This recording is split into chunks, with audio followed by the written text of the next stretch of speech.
think it will be appropriate if I listened to these intelligent experts dwelling essentially on Igbos, and I do not have a few remarks to make. My first remark is that I thank the Almighty God for blessing Igbos with an outstanding personality like the Honorable Minister of Transport. During the war, people from your area, Honorable Minister, disavowed their Igbo-ness.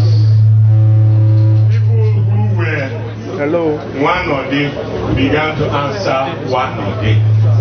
People who were Wike began to answer Wike.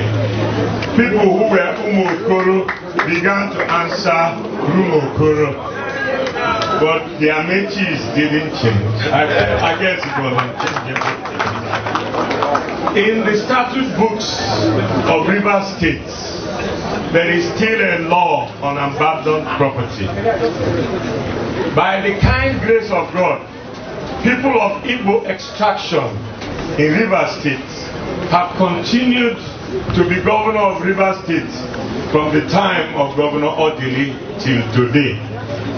Yet those discriminatory laws aimed at Igbos and their huge investments in an area they consider to be their own have not been expunged from the statute books of River State. I urge you, Honorable Minister, as a former speaker, an influential son of River State, to ensure that what you started your lecture by saying that Igbos were the most prominent traders in slave trade. Igbos are the ones who destroy themselves more. Help us in River State to expunge that law, because we are brothers. That is why I said I must talk about who is an Igbo. Help us also to make your people feel that the war is over. Whatever advantages and protection that they had by denying their Igbo-ness during the war, they must assert it, because our hands are wide open. Or are they not? Yeah. Number two, sir, what is a federation? This is the only country in the world that I have heard of called a federation that has defied the political lexicography of what a federation is. The Honorable Minister said this is a convocation lecture and must be anchored on honest intellectual exchanges. I must first of all declare that as President General of Ohanese, I am banned by Constitution from holding a party card or accepting a government appointment. So I can never attend a party rally, I can never campaign for any political party, but I will never be moved by asserting what I think is intellectually right and beneficial to Nnia. Number one, a federation is an agreement of the component parts of the federation to be part of one country in a constitution defined by the federating units. That is what Nigeria was before the war. That was what the 1963 constitution was. Today, Honorable Minister, we are sitting on a constitution which in political lexicography is not a touchstone. Our constitution starts with a lie. We, the people of Nigeria, never wrote this constitution. It was written by a group of people and promulgated by a legislature. I don't want claps. We're exchanging ideas, and I want to convince the minister so that he can be part of the vanguard for this change. It was enacted into law by a group of army officers who saw the exercise of constitution making as an instrument of war booty. Consequently, the population indices of Nigeria were turned upside down. If you go to the British Museum and read the British census of Nigeria up to the time of our independence, the demographic characteristics today it's completely different. We have now a modern technology by which Google can count the number of people in Nigeria. Nobody wants to use it. We have never counted Nigeria giving indices of tribe or religion. It has been refused by the National Population Commission up till today. How can you really know who composed the federation if you don't distinguish their characteristics?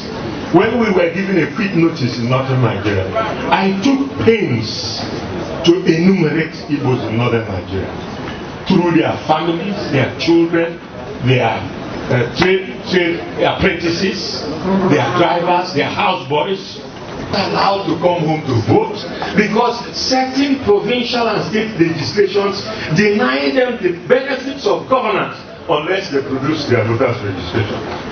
In Lagos today, there is a legislation that you do not get access to a Lagos University, Polytechnic or secondary school unless you're proficient in Yoruba language. And my census in Lagos shows that there are 4 million Igbos in Lagos. Today we already have produced 5 legislators in the Lagos State House of Assembly and 2 in the Federal House of Representatives. On a motion in a serious security discussion in the House of Assembly in Lagos, a motion was passed that discussion must only be in Yoruba. And our members in the House of Assembly were disenfranchised, dispossessed of their rights of membership. They could not contribute to the debate. And this was a house where Zik was, as you narrated, elected the leader of the government house. Where Mbono Jike was deputy. I grew up in an Enugu, where the mayor of Enugu was a Fulani man called Umari Altini, elected by adult suffrage. My father was part of the party, the NCNC, that campaigned for him and made him Speaker of Enugu House of Assembly. I am a product of what you described in the beginning of your lecture. I went to university for my first degree in the best university in Nigeria, University of Ibadan. And I became president of Students' Union in Ibadan, in a university which had 65% Yoruba population. In spite of the fact that my opponent sang in Yoruba, Tiwa Tiwa o, Jeka o, Jeka o, Adeboro, Otiwole, inciting his people that our own is our own. But the Yorubas defied the tribal incitement and voted overwhelmingly for me. I should be an apostle of what you preach. But the times have changed. I have never seen a federation in which the security apparatus of Nigeria is domiciled in one area. Not by dint of proficiency in their various fields of endowment, but just because of where they come from. And even that kind of appointment has reduced the state of our security. I have never been in this country since my 66 years and seen people killed in the way they are killed in this country with impunity.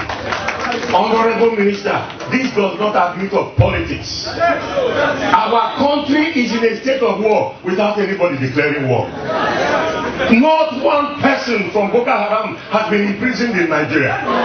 Not one Fulani headsman is before our courts. If you don't ascribe to this, I will not agree that people should join a national movement, as you said. If the federal government of Nigeria is not prepared to show its Nigerianness in the way security is managed in our country, something is fundamentally wrong. If our constitution is not to be visited in a manner in which every part of the country feels a sense of belonging, we are perpetuating military hegemony of this country because they are the ones that wrote the constitution. Finally, Honorable Minister, I congratulate you for what you have been doing in the Ministry of Transport with regard to railway development. Never before has it been confronted in the way you are confronting. I'm live. You must take credit for it. but with due honesty, some of your presentations here were inaccurate. The railway lines that you described that traverse the southeast, some of them are on standard gauge, some of them are on the old steady gauge. Some of them that were supposed to have been contracted to General Electric has nothing happening there. Absolutely nothing. Honorable Minister, fight for us. We are the ambassadors of true Nigerian nationhood. Every Igbo man lives in every part of Nigeria. The meaning of Nigeria is nothing without the Igbo man. We built a school in Jos. Your Highness, you know that, St. John's. We built it in Jos. We built a tomato puree industry in Sokoto. We built a university in Ondo State, Ogun State. We are the people who really talk about Nigeria. If you go to Lagos, at least 40% of the property there were built by Igbos. If you go to Abuja, at least 40% of the property there were built by Igbos. There is no state of Nigeria you go to after the indigenous population. The next highest population are Igbos.